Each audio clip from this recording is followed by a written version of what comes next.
Sumainyo ang Panginoon. At sumaiyo rin. Ang mabuting balita ng Panginoon ayon kay San Lucas. Papuri sa iyo, Panginoon. Nang linggo ding iyon, ang dalawa sa mga alagad ay patungo sa isang nayong tinatawag na Emmaus. May 11 kilometro ang layo sa Jerusalem. Pinag-uusapan nila ang mga pangyayari. Samantala nag-uusap sila at nagtatanungan, lumapit si Jesus at nakisabay sa kanila. Siya'y nakita nila ngunit hindi nila nakilala agad. Tinanong sila ni Jesus, "Ano ba ang pinag-uusapan ninyo?" At tumigil silang nalulumbay.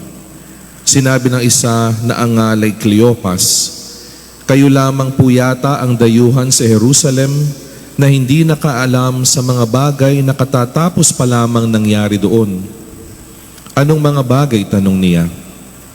At sumagot sila, "Tungkol kay Jesus na taga Nazaret, isang propetang makapangyarihan sa gawa at salita, maging sa harapan ng Diyos at ng mga tao. Isinakdal siya ng aming mga punong saserdote at mga pinuno upang mahatulang mamatay, at siya ay ipinako sa krus. Siya pa naman ang inaasahan naming magpapalaya sa Israel. Hindi lamang iyan, 3 araw na ngayon mula nang mangyari ito, nabigla kami sa ibinalita ng ilan sa mga babaeng kasamahan namin. Maaga raw silang nagpunta sa libingan at di nila natagpuan ang kanyang bangkay. Nagbalik sila at ang sabi, nakakita raw sila ng isang pangitain, mga anghel na nagsasabing buhay si Jesus. Pumunta rin sa libingan ng ilan sa mga kasama namin at gayon nga ang natagpuan nila, ngunit hindi nila nakita si Jesus. Sinabi sa kanila ni Jesus, "Kaya hangal ninyo, ano't hindi ninyo mapaniwalaan ang lahat ng sinabi ng mga propeta? Hindi ba't ang Mesiyas ay kailangang magbata ng lahat ng ito bago niya kamtan ang kanyang marangal na katayuan?" At ipinaliwanag sa kanila ni Jesus ang lahat ng nasasaad sa kasulatan tungkol sa kanyang sarili, simula sa mga aklat ni Moises hanggang sa sinulat ng mga propeta. Malapit na sila sa nayong kanilang patutunguhan at si Jesus ay waring magpapatuloy pa ng lakad.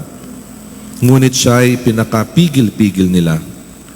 "Tumuloy na po kayo rito sa amin," anila, "sapagkat palubog na ang araw at dumidilim na." Kaya't sumama nga siya sa kanila.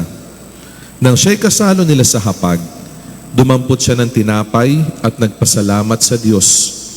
Saka pinaghati-hati at ibinigay sa kanila. Nabuksan ang kanilang paningin at nakilala nila si Jesus, subalit ito'y biglang nawala. At nawika nila, "Kaya pala gayon ang pakiramdam natin habang tayo'y kinakausap sa daan at ipinapaliwanag sa atin ang mga kasulatan." Noon di tumindig sila at nagbalik sa Jerusalem. Naratan nilang nagkakatipon ang 11 at ang iba pang kasama nila na nag-uusap-usap. Muli ngang nabuhay ang Panginoon, napakita kay Simon, at isinalaysay naman ng dalawa ang nangyari sa daan at kung paano nila siyang nakilala nang paghati-hatiin niya ang tinapay. Mga kapatid, ang mabuting balita ng Panginoon. Pinupuri ka namin, Panginoong Hesukristo. Nung tayo po ay mga bata, merong mga tinuturo yung magulang natin na kailangan nating tandaan. Kami po sinasabihan kapag may kausap na nakatatanda, dapat marunong gumamit ng po at opo. Kapag lumapit ka sa kanila, dapat magmano bilang tanda ng respeto. Bago tumawid sa kalsada, kailangan tumigil muna, stop, look, and listen. At isa sa mga tinuro sa amin, never talk to strangers. Huwag makipag-usap sa taong di kilala, lalo na kung may iaalok sa iyo, lalo na kung isasama ka sa isang lugar. Huwag makipag-usap. And meron naman po talagang katotohanan sa bagay na yon. Kasi ang mga taong tinatawag nating strangers, they are unknown. Hindi natin kilala. Minsan, unpredictable. At at minsan din delikado. Kahit po tayo ay may edad na, minsan dala pa rin natin yan. Kapag ka nasa mall tayo, may makikipag-usap, may magtatanong o may mag-aalok, minsan nginingitian lang natin. O kaya naman kapag nasa kalsada, may makakasalubong, hindi kilala, umiiwas tayo ng konti. We try to build quiet walls in our life. And we sometimes fear the strangers, kinatatakutan. Pero ngayon po, sa ating mabuting balita, nakita natin hinahamon ng Ebanghelyo yung ugaling ito na dapat takot sa estranghero. Dahil po, kadalasan or minsan, yung estranghero na iniiwasan natin ay maaaring Diyos na pala na lumalapit sa atin. Yung estranghero na iniiwasan natin ay maaaring Diyos na pala na lumalapit sa atin. At nakita po natin yan sa ating mabuting balita. Meron pong dalawang disipulo si Jesus tagasunod na naglalakbay mula Jerusalem papunta sa Emmaus. At tignan po natin yung kanilang paglalakbay. Samahan natin sapagkat ang kanilang paglalakbay ay katulad din ng paglalakbay natin sa buhay kung paano natin natatagpuan at nakikilala ang Diyos. Tatlong salita po yung tatandaan natin. Una is the word escape. Pagtakas, paglayo. Narinig natin si Cleopas at yung kanyang kasamahan naglalakad papunta sa Emmaus. Pero hindi lamang ito simpleng paglalakad. Tila baga sila ay lumalayo o tumatakas. They were escaping. Umaalis sila sa Jerusalem, yung lugar kung saan ipinako si Jesus, kasi doon sa lugar na yon nasira ang kanilang mga pag-asa sa buhay.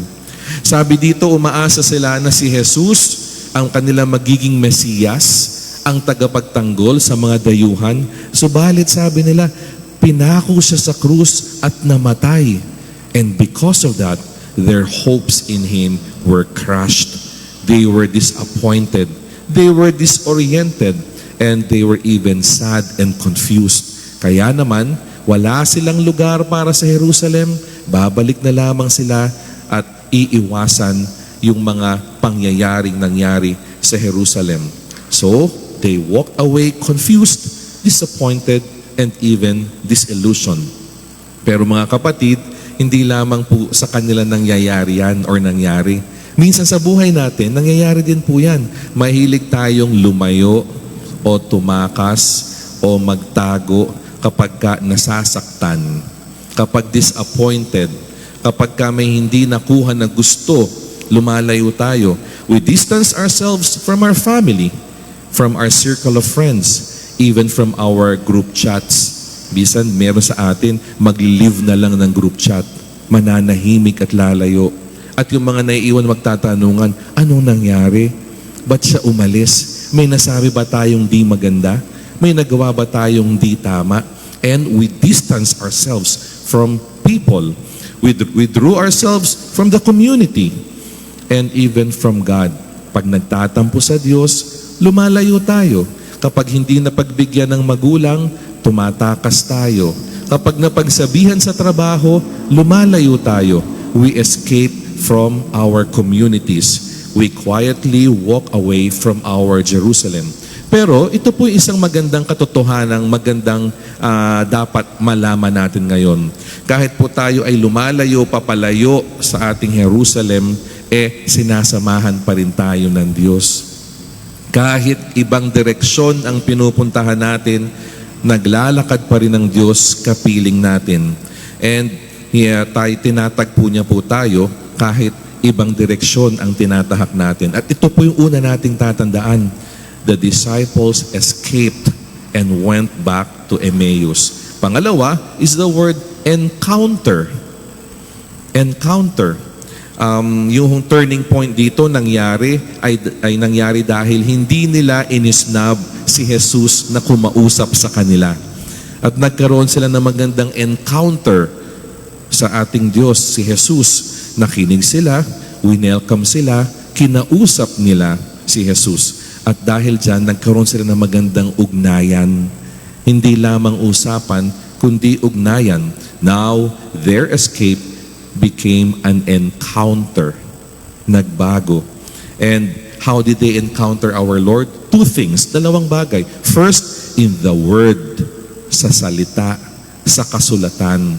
And in-explain ni Jesus kung ano nakasulat sa kasulatan na kailangang mangyari ang mga bagay na ito bago siya luwalhatiin muli sa langit. And nung nag-uusap sila ni Jesus, kaya pala sinasabi ng mga apostolos, kaya pala nagbabaga ang ating kalooban, naglalagablab habang tayo nakikipag-usap sa Kanya, habang ine-explain niya yung mga bagay na nakasulat sa kasulatan, may kakaibang nararamdaman yung puso natin. Hindi ba ganyan kapag kausap tayo ng Diyos? Ganyan kapag kausap mo ang taong mahal mo sa buhay. May kakaibang pakiramdam sa kalooban kumpara sa taong kaaway mo.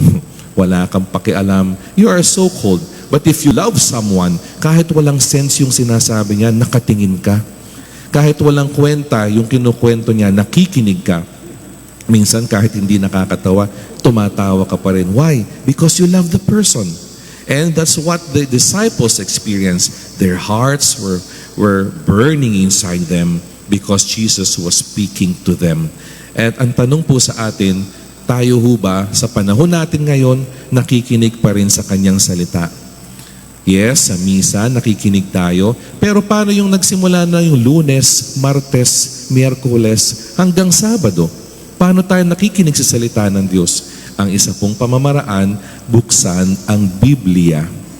Now, tatanungin ko po, ilan po sa atin ang may Biblia sa bahay? Malamang marami. At ilan po sa atin ang nagbabasa ng Biblia sa bahay? Malamang konti. Sana marami rin yung sagot. Bakit? May nakikita ako sa bahay, may mga Biblia bukas sa altar. Ang tanong, binabasa po kaya yan? Baka maalikabok na. Baka buong taon isang page lang ang makikita mo kasi hindi binubuksan. At minsan, dinidisplay lang para sabihin, ang banal naman ng pamilyang to. May altar at may Biblia. Ang tanong, ginagamit ho ba natin? And sometimes we make excuses. Father, hindi naman kami pwedeng magdala ng Biblia all the time. May trabaho kaming ginagawa. May mga gawain kami. Mahirap magbitbit ng aklat. But you know what, my dear brothers and sisters, meron po tayong tinatawag na app, Bible app. Ngayon, tanungin ko po kayo, kung nahihirapan kayo magbitbit ng Biblia, hirap po ba kayo magbitbit ng cellphone? Meron ng tao, nakadikit na yung cellphone sa kamay, ayaw bitawan, punta sa CR, kakain, matutulog, mag-aaral, hawak lagi ang cellphone. And if we try to ask ourselves, how long have you been spending your time with your cell phone every day? At ano pong binubuksan nyo sa cellphone? Yung iba, browse ng reels, tawa ng tawa mag-isa. Yung iba, message ng message sa mahal sa buhay. Forward ng mga messages. Yung iba, laro ng laro. Ganong katagal mo binubuksan ang ibang applications? Meron ka bang Bible app sa cellphone? Nabuksan mo na ba kahit minsan? And then we complain to God, Lord, how come I don't feel you? It seems I'm not connected with you. It seems you're not speaking to me. Baka sa atin po yung problema. Baka ayaw natin siyang kausapin kasi kahit buksan yung kasulatan, ayaw nating gawin. And this is the first challenge for each one of us. If we want our hearts to burn with passion, we must allow God to speak with us, to us. Kausapin. That's the second thing. After their escape is encounter. And lastly, part pa rin po ng encounter, pagkatapos ng kasulatan, pagbabahagi ni Jesus ng mga salita ng Diyos, yung Eucharistia. Di ba? Jesus broke bread with them. And that is the Eucharist. At anong nangyari? Nung naghati-hati si Jesus ng tinapay, nabuksan ang kanilang mga mata. Nakilala nila si Jesus pala yung kasama natin at mas natuwa yung kanilang puso. Nung naghahati-hati sila si Jesus, ng tinapay si Jesus, malamang sabi nila, parang pamilyar yung kilos na yan. Parang pamilyar yung boses na yan. At doon nila nakilala, si Jesus pala ay kasama nating naglalakbay hanggang sa pagdiriwang ng Eucharistia. Ngayon po, tatanungin ko rin po kayo, how passionate are we in participating in the Mass? Una po, kapag may imimit tayo na isang tao, excited tayo. Kapag imimit natin ang Diyos, excited din ho ba kayo? Maaga ba kayo nagsiset ng alarm clock? Nagpaplansya ba kayo ng inyong magandang damit? Maaga ba kayong darating dito? Kapag ang imimit mo yung mahal sa buhay, ang iyong nililigawan, ang iyong boss, o kung sino mang importanteng tao, magandang damit ang isusuot. Magsusuot ng pabango. Magpapa-impress. Bakit? Importanteng tao ang kakatagpuin. Pero kapag Diyos po ang kakatagpuin natin, naghahanda rin po ba tayo? Are we even excited? At pag nasa loob tayo ng misa, nagpa-participate po ba tayo? Sumasagot ba tayo sa mga tugon sa misa? Sumasabay po ba tayo sa kanta na nagli-lead ng choir sa atin? O nakikinig ba tayo ng seryoso? Baka yung iba lumilipad yung utak. Yung iba naiinip. Ilang beses ba tayong tumitingin sa orasan natin? Mahaba pa kaya yung homily? Matagal kaya yung readings? Kumanta pa ng isa yung choir, hahaba pa. Diba? Naiinip tayo. But it is in the Mass that we encounter our Lord. It is in the Mass that our eyes are open to the realities of God. And sometimes we miss it. And so, let us participate well in the Mass. Let us receive the Lord in the Eucharist. And tulad po ng ginawa ng mga apostoles, maliliwanagan ang isip at mata kapag po tinanggap si Jesus sa Eucharistia. So nakilala nila si Jesus hindi sa daan, hindi lang sa pakikipag-usap, kundi sa paghahati-hati ng tinapay sa Eucharistia. And so ito po yung ating pangalawang hamon. Let us participate worthily in Mass if we want to recognize our Lord in our present. And lastly, after their escape, it was transformed into an encounter. Lastly, evangelize. They evangelize. Diba? Pagkatapos nilang makilala si Jesus, nawala yung takot nila. Nawala yung pagod nila. Hindi nila naisip na gabi na. Ang naisip nila, kailangan natin itong ipamalita sa iba. At dali-dali silang pabalik sa Jerusalem. And my dear friends, evangelization is not just the work of priests. It's not just the work of missionaries. It's the work of everyone. And how do we evangelize? Hindi mo sasabihin, Father, hindi naman kami nag-aral. Wala kami masyadong alam. We evangelize by first sharing a word of hope to people. We evangelize by forgiving people. We evangelize by speaking about your faith. We evangelize by living your faith. Yung mga simpleng pamamaraan na kayang ibahagi po sa iba. And that's what the disciples did. Kung titignan po natin sa kanilang paglalakad, kapiling nila si Jesus. Sa paghahati-hati ng tinapay, kasama nila si Jesus hanggang sa pagbalik sa Jerusalem, magpapakita sa kanila si Jesus. The Lord is walking with us every moment of our lives. And this is a reminder for each one of us. Sana po tularin natin yung mga disipulo nung nakilala yung ating Panginoong Jesus, dali-daling ipinamalita sa iba. And Jesus accompanied them throughout their journey. Ngayon po, makumbinsi tayo, nakapiling natin yung Diyos. Huwag ho tayong tumakas sa Kanya. Wala hong epekto yan.